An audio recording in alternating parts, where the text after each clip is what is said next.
Good evening, everybody. I'm not very good with PowerPoint. I was telling some people yesterday that it's better to have a point than sometimes you might have power without a point. So I think you've done very well because you had both. Now, Britain has been a very powerful empire in the 19th century. And during this period, it's exploited resources of its colonies and other countries. So one of the stories which we have not been told is that the development of Britain has been built with the resources of the African continent. So it's an important story to remember that this civilized modern society has also benefited from African resources. Now, African resources were plundered and has been a very systematic plundering of African resources by British as an empire.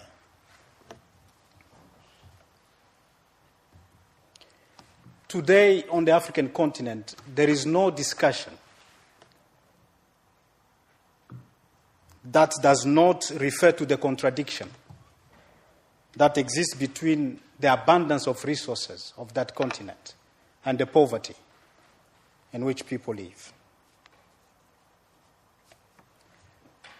I have been asked to speak about the role of the British government and British mining companies on the African continent. I think there are two realities that we need to keep in mind. The first one is that there isn't today purely British companies, mining companies. Globalization and the mobility of capital make it very difficult to have purely British companies.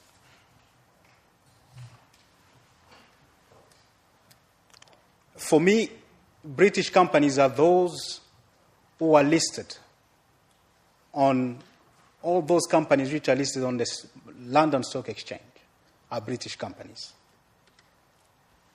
It means that these companies can access capital markets by being traded on a UK exchange. The second reality that we need to know, or to bear in mind, is that Britain is part of Europe. And Britain does adhere to European normative framework. So most principles that the British government try to hold its companies accountable on are those who have been designed and drafted at the European Union level. You have the OECD guidelines, the Extractive Transparency Initiative, and other UN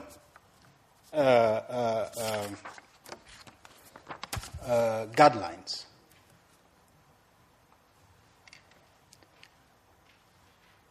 There is also very significant debate on the African continent around the role of Britain, of British companies on the African continent.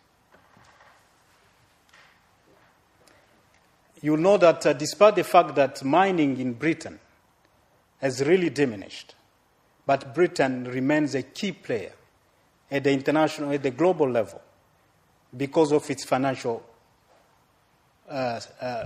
system. Most mining companies do access funds through the British financial system. It's an important player at the global level. But also because of knowledge production in Britain through its universities. So many companies do access and this knowledge and technology to invest for their mining investment in Africa. And I understand some of these consultancy companies are based here in Scotland, in Aberdeen.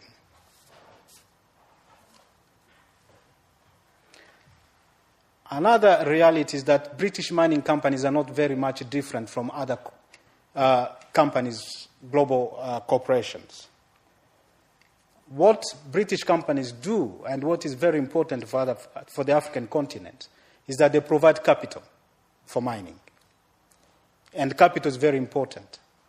If African resources, the abundance of those resources, have to be transformed into material, there must be capital investment, and British companies do provide that. But the bigger problem is that those who bring capital on the African continent have much more to say on how the rent is distributed. And the rent is purely distributed in favor of these mining companies. One reason, and the one they argue most of the time, is that they invest in a very risky environment.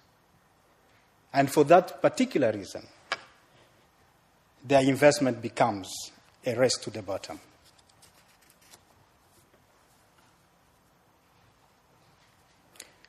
It's therefore not surprising that most British companies have been at the receiving end of criticism by Africans, civil society and communities for the pillage of African resources.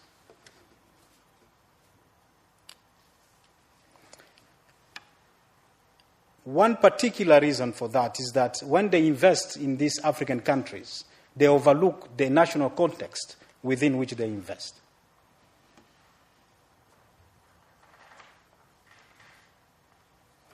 In many cases, British companies are extracting resources in extreme poverty, which reflects William Renaud, this French writer, description de l'Afrique utile et l'Afrique inutile. Usable Africa and unusable Africa.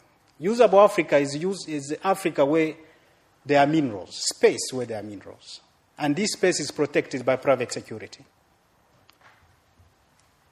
These are enclave economies. They are not linked to local economies. Then you've got unusable Africa. It's a space which is controlled by a dysfunctional state. I'm happy that you refer to these leaders who have abandoned their responsibility of service delivery to the citizens.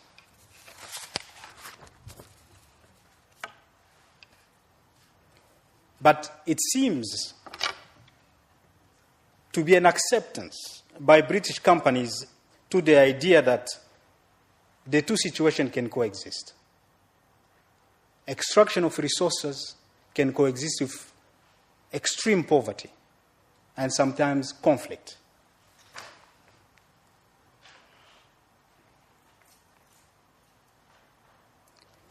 And the collusion between British companies and the African state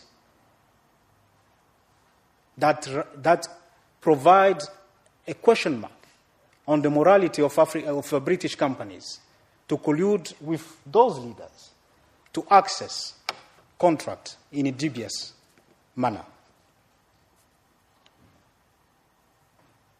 And the little of taxes, royalties and bonuses that is paid to this African government is captured by a small elite.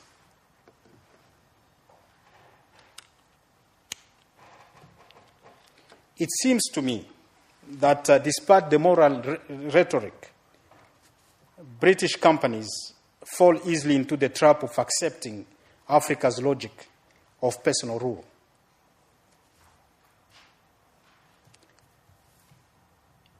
In many cases, it seems again to me that when Europe, when its interests are threatened, also helps to show up extractive and destructive personal rule in Africa, and in the process undermine democracy. Let's take the case of Angola, which has been alluded to. The British government has failed to criticize the lack of transparency and accountability. Often the human rights abuses perpetuated by the regime of Dos Santos. Angola's dreadful human rights record and extreme level of embezzlement of funds by the ruling elite, we've been told about the daughter of Dos Santos, should be enough to elicit some harsh rebukes from the British government. Zimbabwe has been regularly taken to task for far less. However, the British government is clearly unwilling to jeopardize its relationship with the closed and repressive oil regime country in order to allow its companies to continue to operate there. It seems to me that Europe in general and Britain in particular have been taken by Angola's soaring double-digit economic growth, which we had here over the last decade, and they've never seen fit to ask a key question: economic growth for whom?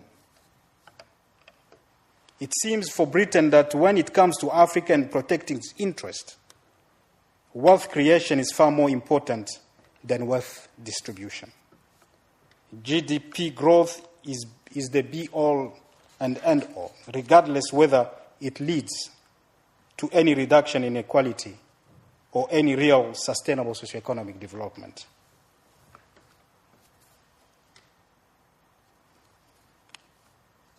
The second reality depicts Africa. So we have two realities. The one is the reality of African rising. But rising for whom? If the people continue, the inequality continue to grow. The second reality is that depicts Africa as a very poor continent.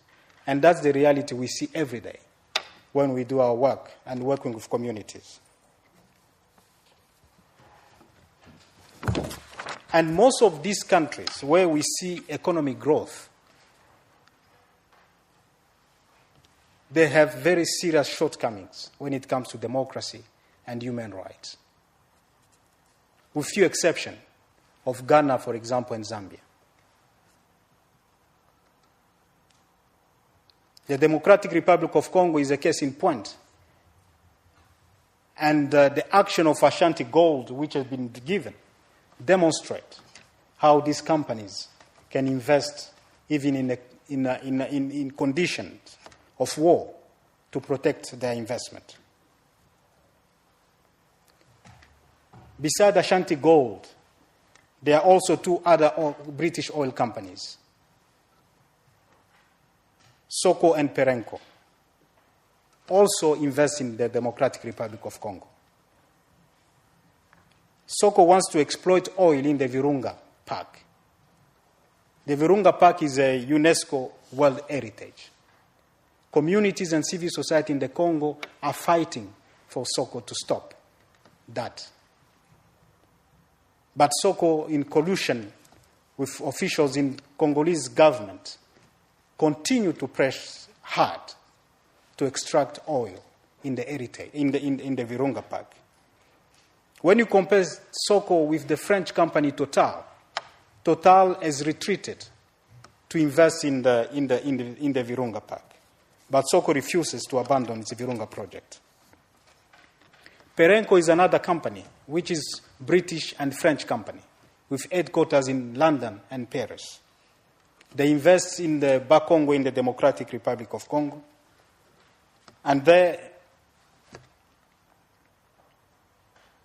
decimated fish stocks, destroy vegetation, and they conduct business of oil extraction just behind houses of poor Congolese citizens. And the question that needs to be asked today is, why does the British government allow its companies to invest in countries with questionable record on human rights and corruption, such as Angola and the DRC? And why does it allow them to operate with impunity? The love affair between many African governments and international cooperation and the optimistic power of the African rising narrative are obscuring harsh realities, namely that many Africans are excluded from benefiting from the exploitation of their own resources. In many of these high-growth countries, citizens now believe that they are paying too high a price for economic growth, which does not trickle down to them.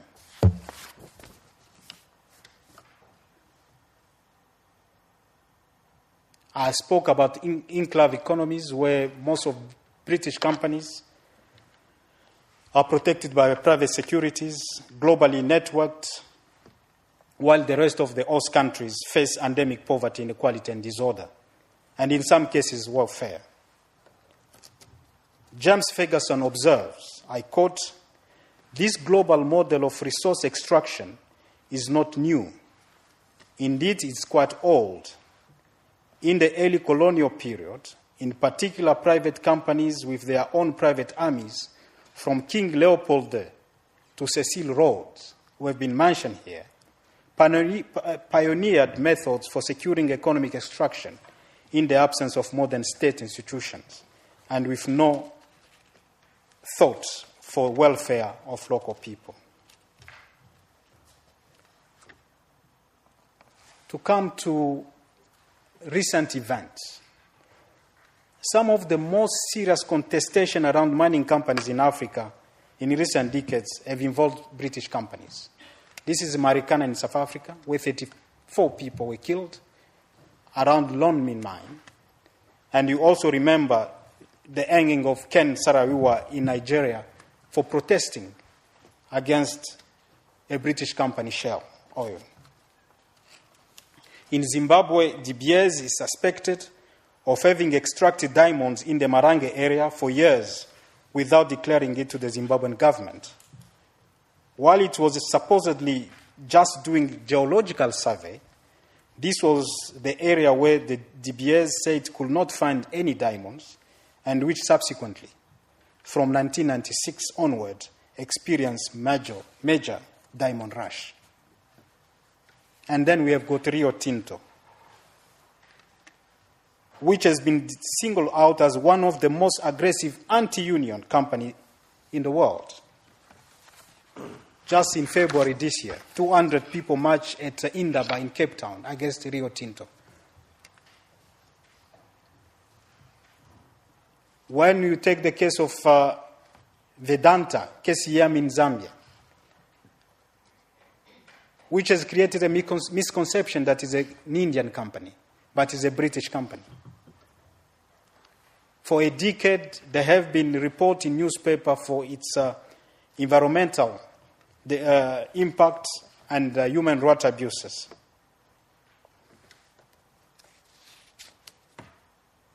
Maybe the biggest challenge we might have to do with Glencore, which epitomizes the behavior of British companies in Africa.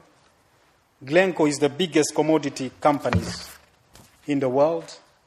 It has operation across Africa, specifically in Zambia and DRC, and want to have monopoly on copper and cobalt of these two countries. If Glencore succeeds in that, the economic impact on Congo economy and Zambia will be catastrophic. Now, one of the biggest challenges we have is the transparency and accountability of the London Stock Exchange.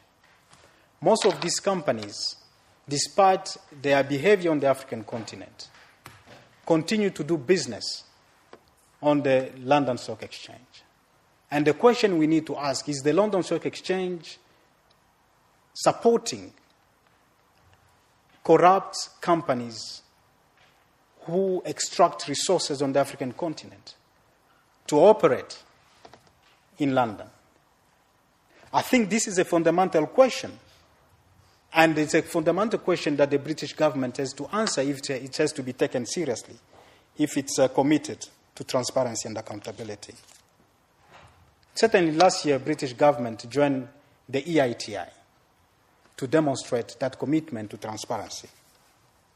However, the government commitment has not yet translated into effort to try and curtail profit shifting and use of tax secrecy jurisdiction by its mining companies, and neither has it helped to change the behavior of many Britain companies. Maybe in conclusion,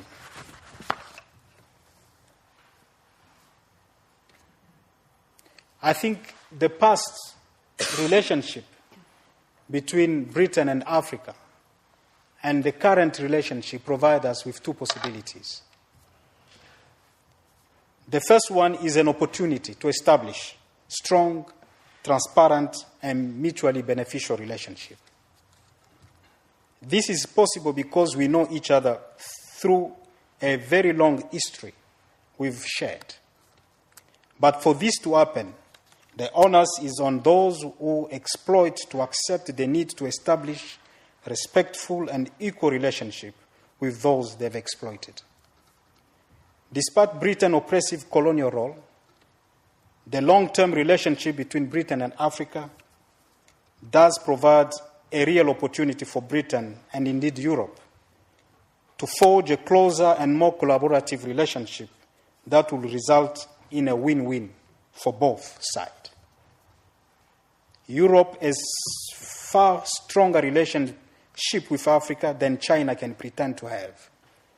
But Europe must be proactive, recognizing Africa's weaknesses and helping it to catch up with the rest of the world. This can only happen if trade relations between Africa and Europe are fair and beneficial to all parties, and by ensuring greater transparency, accountability in the critical extractive sector. The second possibility is the very opposite of the first one. If the mistrust of the past and present continues, and if British companies continue to operate as they have done for decades, then they will expose their investment to increasing insecurity as communities demand greater benefits from their mineral resources. And this will contribute to an increase in resource nationalism, threatening British European access to a host of strategic minerals. Thank you very much.